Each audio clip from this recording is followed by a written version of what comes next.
Hai, balik lagi di Live Love Flame Tarot. Terima kasih yang udah subscribe dan terus ikutin video aku. Dan untuk kamu yang baru aja join, it's really fantastic kalau kamu juga ikutan subscribe dan ikutin video ini sampai habis. Bisa jadi pembacaan general reading kali ini resonate dengan yang sedang kamu alami. Kali ini aku ingin membacakan tentang resolusi diri. Awal tahun, awal yang baik untuk men-setup diri kita lagi, membuat resolusi-resolusi apa yang akan kita lakukan di tahun 2023. Kali ini aku akan menggunakan dari The Good Karma Tarot. Cukup besar boxnya. Seperti biasa, kamu bantu aku pikirkan tentang apa yang ingin kamu capai, apa yang terjadi dengan dirimu, apa yang kamu rasa, kamu pikirkan gitu selagi aku shuffle kartunya. Gitu ya. Kalau misalnya waktunya belum cukup karena saking banyaknya yang ingin dicapai dan membayangkan apa yang mau dilakukan dan apa yang terjadi dengan dirimu saat ini, kamu bisa pause videonya lalu lanjut ketika kamu sudah siap. Tapi ingat ya, yang namanya general reading itu bisa resonate, bisa enggak. Jadi ambil positifnya aja, kalau memang tidak sesuai diabaikan. Gitu. Yuk, aku mulai ya. Izinkan hal baik terungkap dan memberi ketenangan untuk kamu melalui kartu The Good Karma Tarot.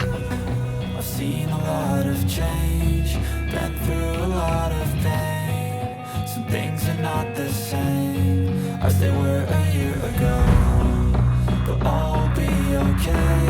I move on each and every day. The past is where it stays. Way back a year ago.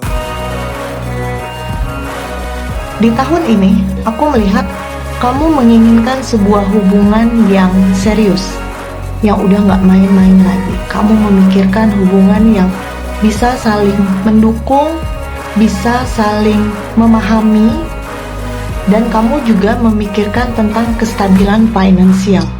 Jadi dua hal itu adalah yang benar-benar kamu fokuskan pada tahun ini. Apa yang terjadi dengan hubungan kamu sebelumnya? Kenapa saat ini kamu memimpikan hubungan yang benar-benar bisa membuat kamu merasa dicintai, benar-benar bisa membuat kamu bahagia gitu ya? Seen a lot of change, been through a lot of pain. Some things are not the same as they were a year ago, but all will be okay. I move on each and every day. The past is where it stays. Way back a year ago, I've changed for the better this time. Pada waktu lalu, sebelumnya gitu ya, mungkin di tahun yang lalu, kamu dealing dengan seseorang yang tidak menghargai value kamu. Jadi kamu sudah mencoba untuk fokus dengan dia, kamu punya mimpi yang begitu baik dengan dia, kamu berharap adanya kebahagiaan di tahun ini, tapi ternyata terlalu banyak perselisihan sehingga harapan kamu belum tercapai bersamanya. Ada yang masih berjalan, tapi tidak ada progres gitu ya, jadi kayak sekedar menjalani aja. Bahkan ada yang benar-benar malah selesai, sehingga saat ini kamu benar-benar berharap seseorang hadir dan bisa memiliki sebuah hubungan yang lebih bisa bertanggung jawab gitu, yang bisa dipertanggungjawabkan. Bagaimana dengan financial? Kenapa kamu merasa di tahun ini kamu ingin adanya kestabilan finansial?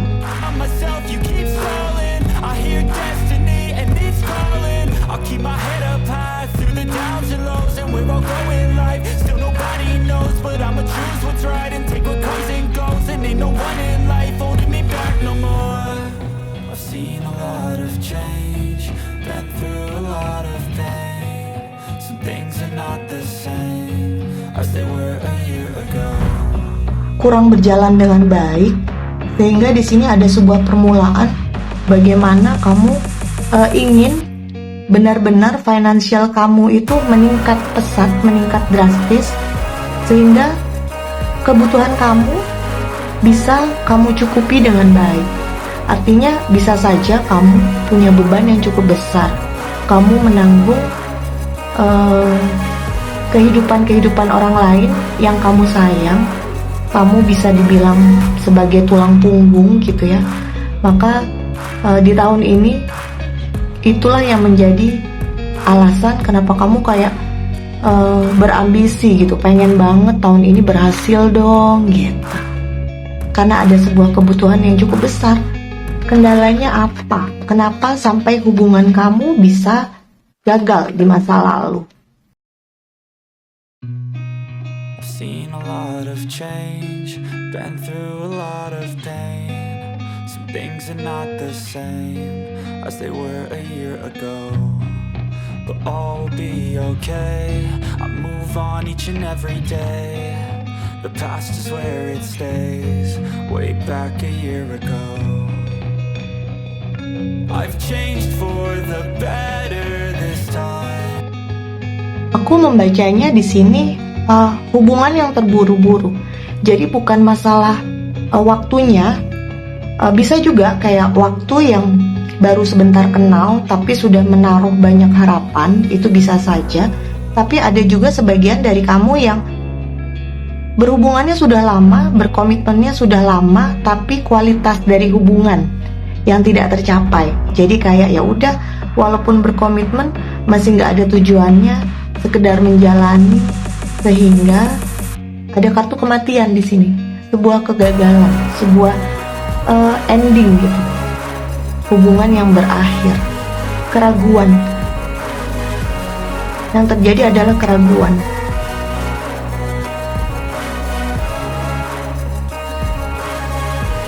Kamu sudah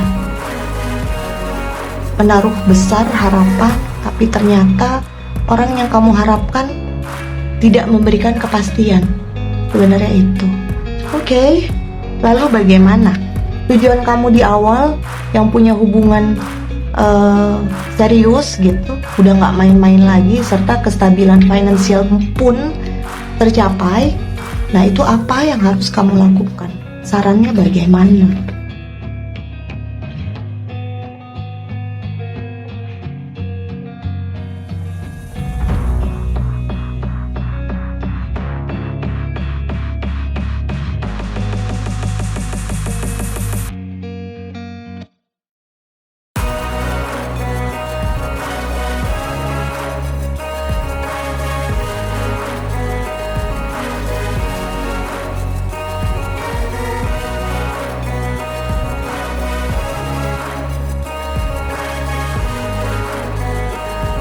Di sini kamu perlu untuk memulai berdamai.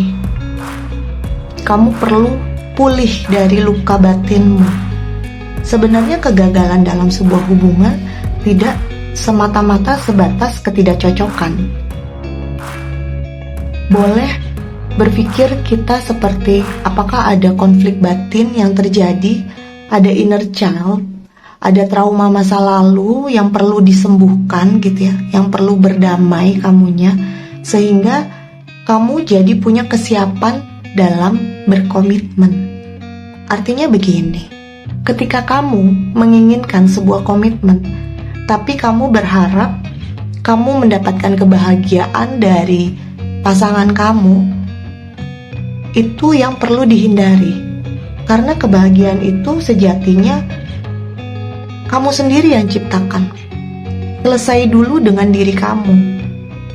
Kalau kamu sudah bisa menjalani kehidupan dengan caramu sendiri, bahagia dengan caramu, otomatis kamu sudah tidak berharap lagi kebahagiaan itu diberikan oleh orang lain. Jadi kayak ada berserahnya, kamu siap gitu. Siap itu apa? Dalam sebuah komitmen itu kan sebenarnya pastinya ada rasa kecewa dan bahagia. Itu kan satu paket. Kalau kamu berharapnya bahagia aja tapi nggak mau terima kecewa, tidak mau terima kesedihan, di situ tuh kayak akhirnya jadi ngejomplang gitu, nggak balance. Ketika kamu menjalin komitmen, kamu juga harus siap dengan rasa kecewa, karena tidak ada jaminan sebuah komitmen itu bisa mulus. Kamu harus akui dulu di masa lalu kamu ini kayak, iya, aku terluka, iya, aku kecewa, iya, aku sakit, iya, aku merasa terpuruk. Itu berdamai dulu, itu diakui dulu oleh diri kamu. Kadang kita berharap orang lain minta maaf ke kita atas kesalahan dia. Kamu lupa bahwa kamu juga perlu meminta maaf kepada dirimu sendiri. Kenapa? Dari sebuah kehidupan yang kamu jalani, tentunya kamu tidak hanya kegagalan terus yang terjadi. Kamu juga pernah mengalami keberhasilan.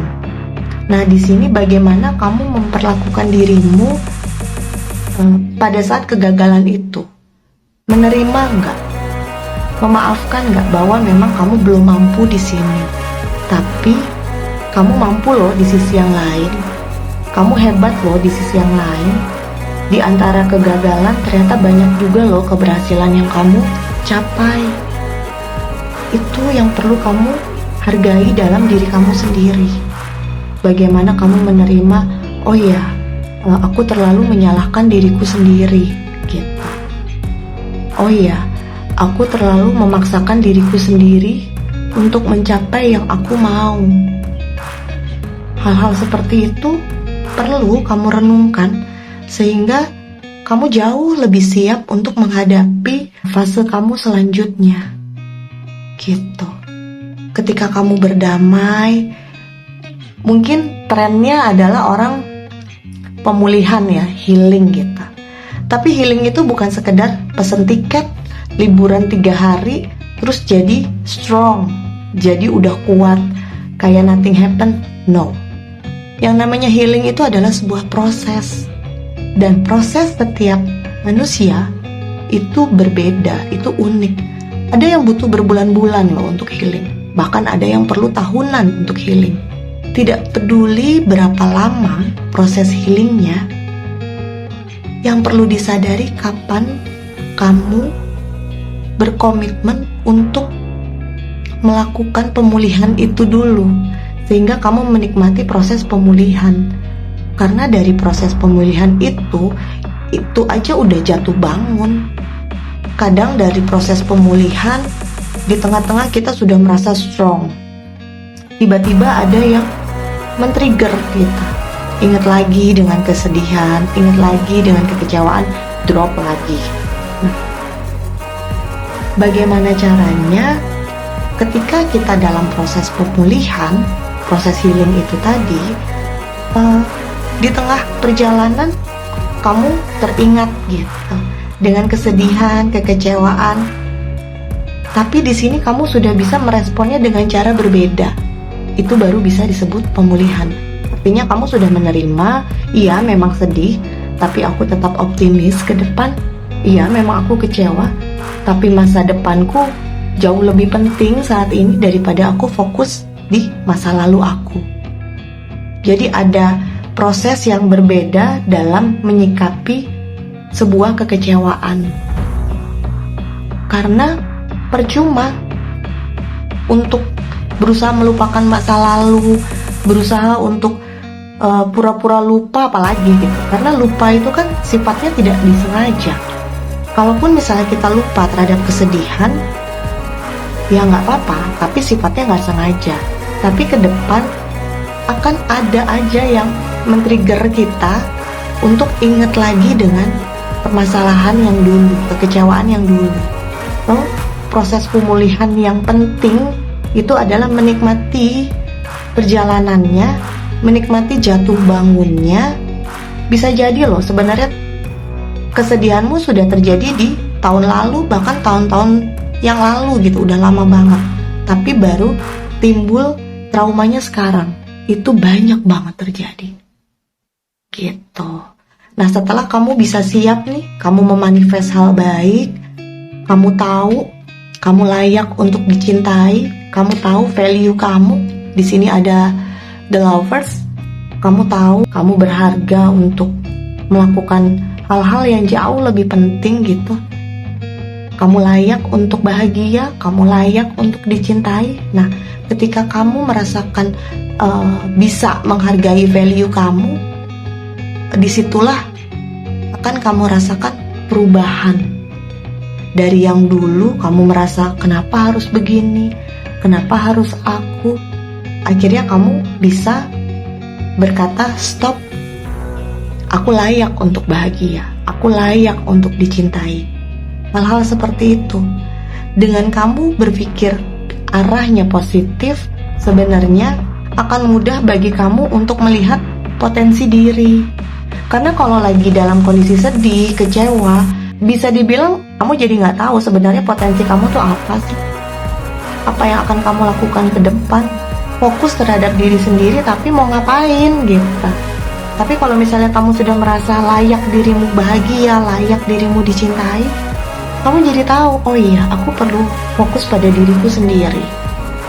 Sudah bukan saatnya lagi aku menunggu orang-orang yang ternyata tidak memberikan dampak baik ke aku. Hal-hal kayak begitu. Oke, aku lanjutin lagi ya. Akhirnya kamu nanti akan fokus dengan potensi diri. Disitulah mulai tergali keinginan, harapan yang terpendam.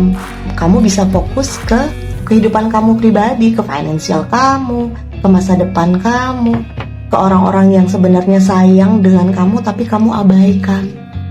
Karena kamu lebih peduli terhadap satu orang yang kamu harapkan dan ternyata kenyataannya tidak sesuai. Peluangnya bagaimana ketika kamu sudah bisa fokus dengan dirimu sendiri?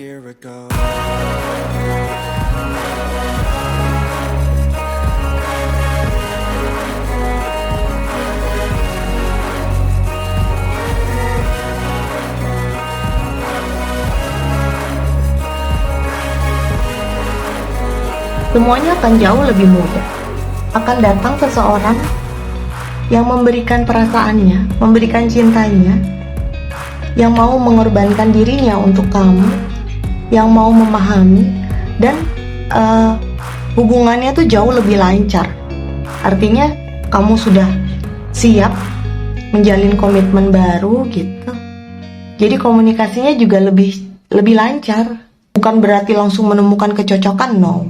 Tapi dari sisi kamu siap gitu. Ketika terjadi masalah, ketika terjadi konflik, kamu sudah siap fokus kepada solusi, bukan sekedar mencari siapa yang salah, siapa yang benar. Begitu. Lalu bagaimana? Ketika kamu sudah bisa menghargai dirimu, akhirnya kamu jauh lebih mudah bertemu dengan seseorang yang mau berkorban, yang datang sendiri tanpa perlu kamu kejar gitu ya. Dia yang justru menawarkan hatinya ke kamu. Lalu bagaimana lagi? Apa yang terjadi dengan kehidupan kamu selanjutnya?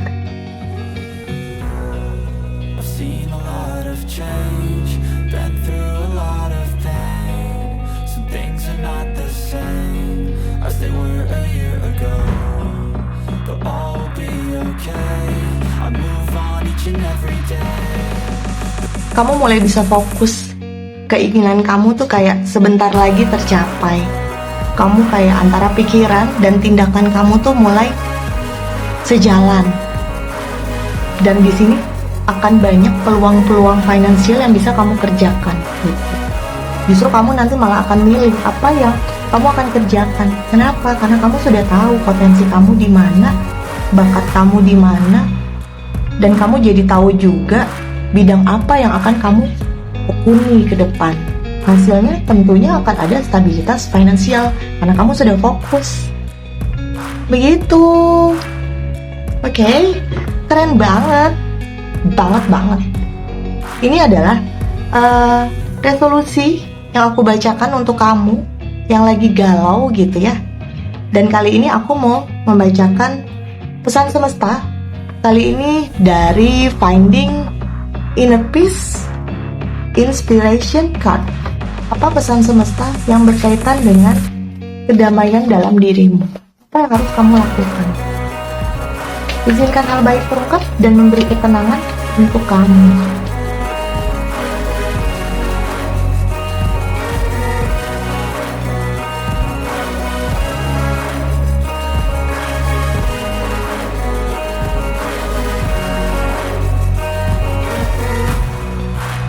ada spiritual awakening, ada kesadaran spiritual. Bisa jadi kegalauan kamu, kebingungan kamu, nggak tahu mau ngapain gitu ya, karena di sini ada kebangkitan spiritual. Pada akhirnya kamu jadi sadar, kamu mulai menerima prosesmu, jiwa yang bertumbuh gitu ya, bahwa tidak semuanya sejalan dengan keinginan kamu. Ada sebuah kesadaran di mana kamu hanya sekedar menjalani apa yang digariskan oleh semesta. Focusing is a key. Dalam berproses, kuncinya adalah fokus. Tidak lagi memikirkan kenapa kamu, bukan dia, kenapa begini, bukan begitu, tapi berserah. Yang penting fokus. Apa yang kamu lakukan saat ini, hari ini, dampaknya sangat besar untuk masa depan kamu. Oke, sekian pembacaan general reading. Seneng banget. Ternyata di tahun ini kamu akan banyak mengalami perubahan gitu ya. Mulai bangkit. Ada peluang kamu juga sudah gak akan merasa terpuruk lagi. Kamu sudah menyadari potensi kamu. Untuk kamu yang ingin dibacakan dengan tema tertentu, kamu bisa tulis di komen. Bisa jadi tema yang kamu inginkan yang aku bacakan di general reading selanjutnya. Yuk, janji sama aku ya. Kita janji untuk sama-sama sehat, sama-sama berkuat, bertahan, berjuang. At the end kita janji untuk sama-sama berhasil. Janji untuk sama-sama aku terus. Janji nggak janji? Janjilah. Dan gak pernah bosan untuk selalu mengingatkan bahwa aku dan kamu layak untuk dicintai. Aku dan kamu layak untuk bahagia. Kenapa? Karena aku dan kamu istimewa. Bye.